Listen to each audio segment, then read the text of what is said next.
What's up, family? Welcome back. This chapter, we're going to be talking about ways to pray, different ways to pray.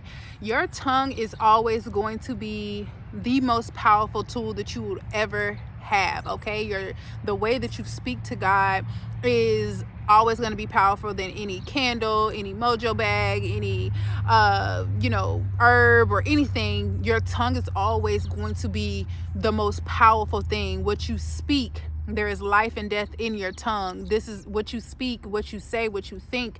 All of those things are the most important thing when it comes to any type of magic or workings in hoodoo or any other religion for that matter. So let's get right into it.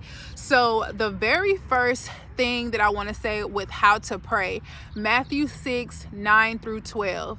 Matthew chapter 6:9-12. A lot of people call this the Lord's Prayer, but this is really teaching you how to pray. In those verses, God tells us to speak with declaration, to not worry about whatever it is that we're asking for. Why ask if you're going to not have faith when you still are in fear, when you still feel like it's not going to be done? We're supposed to be praying with declaration, meaning that I said it, so it's going to happen. We know that it's going to happen. The Bible tells us all throughout never to have anxiety, never to worry about tomorrow. And even in that chapter, it says, do I not know that you need food? Do I not know that you need shelter? Do I not know that you need clothes on your back? Like, why are you asking me to help you with basic necessities? You should know that those things are going to be covered because you are a child of mine, So they tell you in this chapter how to actually pray. Most people's prayers are not, my grandma used to say, your prayers not going past the ceiling, but your prayers are not even getting to the divine because they're like, why are you worrying me with, or why are you even asking me for anything? You still worried about it. Like, you obviously don't have no faith in me. So go ask somebody else to do it since you don't think I can do it. Like, you think this little this little light bill ain't enough, that you think I can't handle this little car note. So go ask somebody else to do it if you still worried about it, So we should be praying with declaration. We should be praying with decree, like saying this as I know it is done, thanking and saying things in a way that it is in the past tense, but speaking into gratitude. Thank you for this happening for me. Thank you for moving this for me. Thank you for allowing these things into my life. So that is how you pray. Number one, Matthew 6:9-12. Now, the next way on types of prayer, the first one is the sacred space. The sacred space is the most common way to pray. Most people pray in the closet, like, they hide away, or, they do it at night and things like that. But a sacred space, as you've seen throughout the other chapters, it could be your altar space.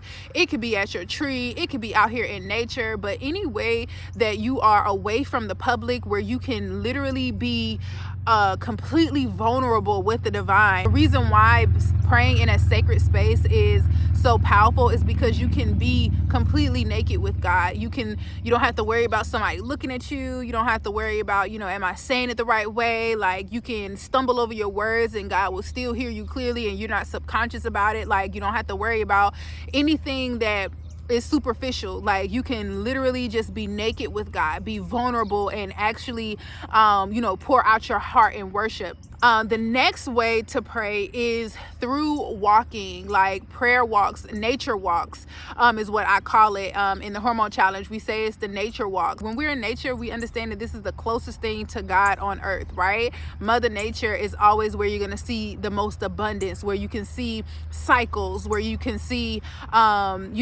famine when there's a drought. You can also see abundance when things are plentiful and just growing. But these are all the different ways that you can actually experience God here on earth. Anytime you're in nature, you can see the animals being taken care of without having to pay rent and without having to worry about car notes. You can see them building and creating and working together. Even you just seeing ants working together to build an anthill. When you're in nature, this is the closest thing to the divine. So walking, I do a lot of nature walks.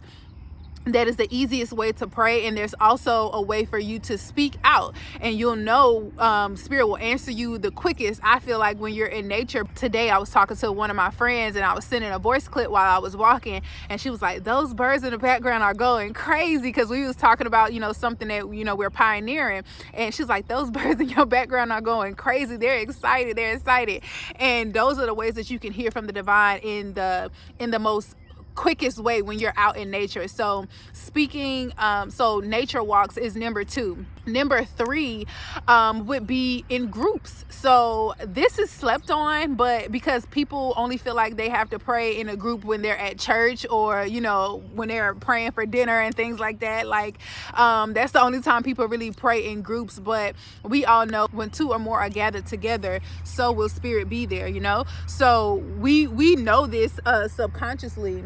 Is more than just one person being a powerful performer, prayer warrior, and praying over everyone else. But when you actually have multiple people in the same room praying the same prayers together, y'all could be praying different prayers to the divine, but having the same intention, like you trying to work some magic together. My friends and I used to do the same thing, like on full moons, especially with the winter solstice. We would always come together, and we would do like our workings together in a group. And when I say that the manifestations come in so quick when you're working with people and you're joining together, yes, you can do this with your family. Yes, you should do this with your family and your friends, but the main thing with that is making sure that everybody has the same intentions, and that everybody is working together, not just one person praying over everyone else. But let your baby say their prayer, whatever that is that they have on their little hearts. Let them say their prayer. You say your prayer as the mother, their dad, or whoever is in the household.